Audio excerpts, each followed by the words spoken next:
Olá, pessoal! Vamos continuar nossa revisão de Português 1? Só que agora a gente vai para o volume 2. E aí eu dividi por partes relacionadas aos conteúdos abordados. Vamos lá? Meu nome é Marise, eu sou aluna do primeiro período de Letras e Literatura da UF, convênio com o CEDERJ. Vamos para os modos verbais. A principal propriedade do verbo é indicar uma atitude.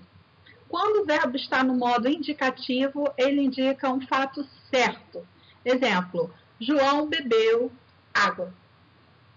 Quando o verbo está no modo subjuntivo, é um fato possível. Talvez João beba água. E quando está no modo imperativo, é uma ordem, uma súplica. João, bebe água. Vamos lá, então, continuar a estudar um pouquinho mais os verbos? Bom, faltou falar no slide anterior do modo infinitivo, que é o verbo em sua essência. Então, beber, beber água, né? Beber, amar, estudar. Agora vamos para os tempos verbais. Na língua, o tempo é expresso pelos tempos verbais e pelos advérbios de tempo em relação a um agora. É o momento em que se fala. Então, tem esse marco temporal. Há um passado ou a um futuro, sempre em relação a esse agora. Aqui eu coloquei ao lado um quadrinho só para a gente relembrar dos tempos, né, relacionados aos modos. Então tem aqui o modo indicativo e seus tempos e alguns exemplos. Logo abaixo tem o modo subjuntivo, seus tempos e exemplos, e o modo imperativo.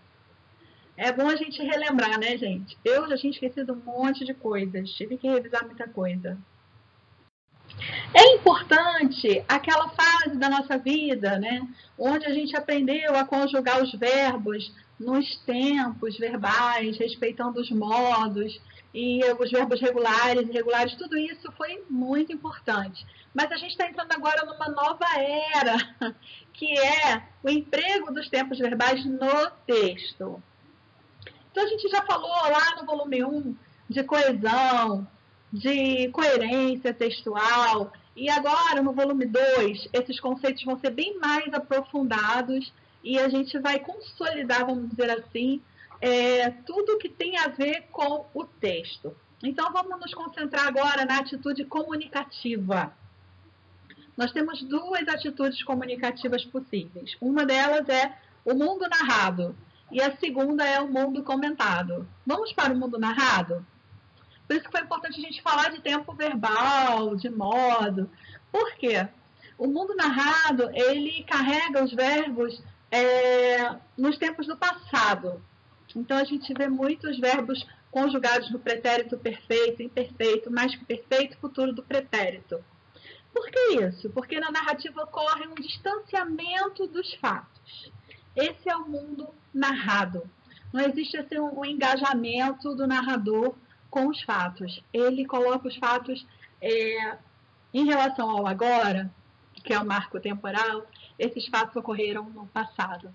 E aqui a gente tem só uma ilustração de um diálogo, né? Mas vovozinha, vocês eram como bonecas, não opinavam, não trabalhavam. Estamos vendo aqui o pretérito imperfeito, né? Não tinham responsabilidades, nem sabiam o que era terapia, andavam por aí cheios de celulites, faziam doces e visitavam as amigas. Em que mundo viviam? Então a menina está narrando um mundo, né? Bem diferente do mundo em que ela vive. E aí a vovozinha responde, né? A gente vivia no paraíso. É isso aí. Vamos continuar. A segunda atitude comunicativa, que está lá no volume 2, é o mundo comentado.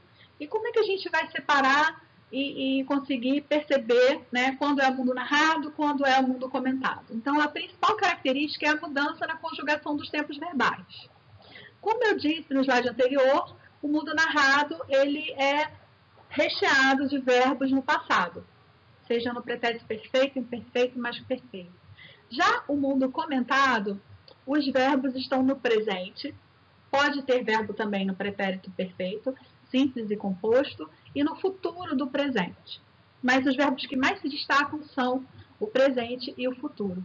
No mundo comentado ocorre um comprometimento, um engajamento. Então, a pessoa que está ali comentando, né, quase que eu falei o narrador, mas a pessoa que comenta o mundo num texto, assim, com esses verbos, com essas colocações, ele está se aproximando dos fatos, ele tem um engajamento, ele quer que o interlocutor, aquele que está ouvindo, também se engaje nesta ideia do texto. Então aqui tem uma tirinha, né, do pai falando para o filho: meu filho, um dia tudo isto será seu. Então ele está comentando o mundo, um mundo que está definhando, mas que vai ser das futuras gerações. Vamos lá falar um pouquinho de perspectiva. Então a perspectiva ela pode estar no tempo zero, que é o presente, ou seja, eu estou aqui no momento, agora, no meu agora. Ela pode se referir ao pretérito perfeito, ou seja, eu estou escrevendo ou falando sobre eventos anteriores a este agora. Ou ela pode ser prospectiva, ou seja, eu estou falando de um futuro do presente, eventos que ainda vão acontecer. Então, tem aqui um exemplo numa imagem. Muitos ainda veem os índios no passado ou sem perspectiva de futuro, mas no Brasil, índio é no presente. Então, vamos para o conceito de relevo.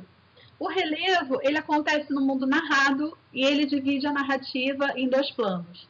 Então, a gente tem o primeiro plano, que é onde ocorre de fato a narrativa, e o segundo plano, que é o pano de fundo. É aquilo que dá um contexto para essa narrativa. Esse segundo plano, ele vem normalmente com os verbos no pretérito imperfeito. Então, ele cria todo um contexto. E a narrativa em si, o fato que está no relevo, que está em primeiro plano, ele vem no pretérito perfeito. É aquela ação que realmente chama atenção no texto. Aqui a gente tem um exemplo que foi tirado lá da apostila, mas eu coloquei uma foto meio catastrófica. O dia estava lindo, o céu bastante azul, sem nenhuma nuvem. As crianças brincavam na areia, construindo castelos que as ondas de vez em quando destruíam. Percebam os tempos verbais. Maria não desgrudava os olhos de sua filha menor, que ainda não sabia nadar. Foi quando, de repente, uma onda enorme arrebentou na areia. Essa onda que arrebentou, ela está em primeiro plano. É essa situação que eu quero destacar. Tudo mais que eu falei é um segundo plano da narrativa. É sério, minha próxima cachorrinha vai se chamar Metáfora. O que seria metáfora temporal? Quando nós usamos os tempos verbais do mundo narrado no mundo comentado e vice-versa. Não sei se vocês assistiram esse filme em algum lugar do passado. Então, o rapaz, na verdade, ele está no momento, né, no agora. E aí ele encontra uma foto de uma mulher, se apaixona, e essa paixão o faz ir até o passado. Então, ele vai viver no mundo narrado, no passado. Só que um dia ele encontra uma moeda que estaria no futuro, né? E ele, então, desfaz essa magia e volta para o presente, que no caso seria o futuro do passado. Olha que loucura. Então, essa narrativa é muito legal porque a gente vê assim, no mundo narrado, né, onde os verbos deveriam estar no passado, de repente, esses verbos aparecem no presente. Mas não deixa de ser uma narrativa, olha que interessante. Não perde o efeito de narrativa, mas há uma aproximação maior do narrador com os fatos. Há um maior engajamento. Vamos ver um outro exemplo? Tem aqui um texto também que ajuda muito a gente a entender isso. Esse texto está escrito todo com os tempos verbais do mundo narrado. No próximo slide, ele vai ser transcrito com os verbos do mundo comentado, para a gente ver como que fica um pouquinho diferente, porém não deixa de ser um texto narrativo. Então, vamos aqui primeiro pegar o texto que estava lá no slide anterior. Olha como ele foi reescrito com os verbos no presente. No entanto, esse fato aconteceu em 1822, né? Ele é um texto narrado com os verbos no presente. E o que isso faz com esse texto? Ele deixa o texto mais próximo, né, dos fatos que ocorreram há tanto tempo atrás. No dia 7 de setembro de 1822, Dom Pedro e sua comitiva partem de Santos em direção a São Paulo. Às margens do rio Ipiranga, Pedro proclama a independência do Brasil e se tornará logo depois o primeiro imperador do Brasil.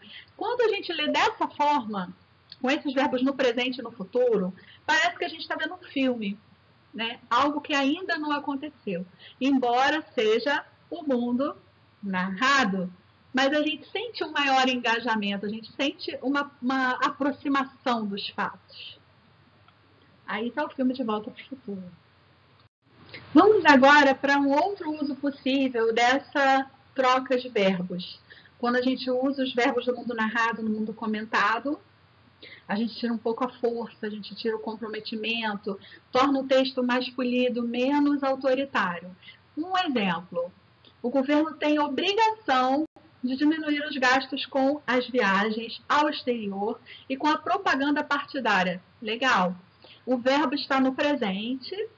Esse verbo no presente, ele é usado no mundo comentado e o texto acaba ficando um pouco autoritário. Já no exemplo 2, eu vou reescrever utilizando os verbos do mundo comentado.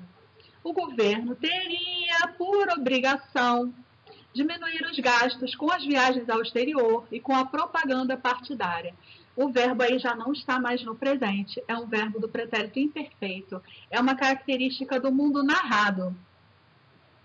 Qual é o efeito dessa troca de verbos? Suavizar o texto, tirar um pouco o caráter autoritário. Então, os dois exemplos, gente, tanto o primeiro quanto o segundo, eles fazem parte da situação comunicativa mundo comentado. Mas o uso da metáfora temporal, ou seja, dos verbos do mundo narrado, no mundo comentado, traz o efeito de polidez ou de modalização do texto. Espero que vocês tenham entendido.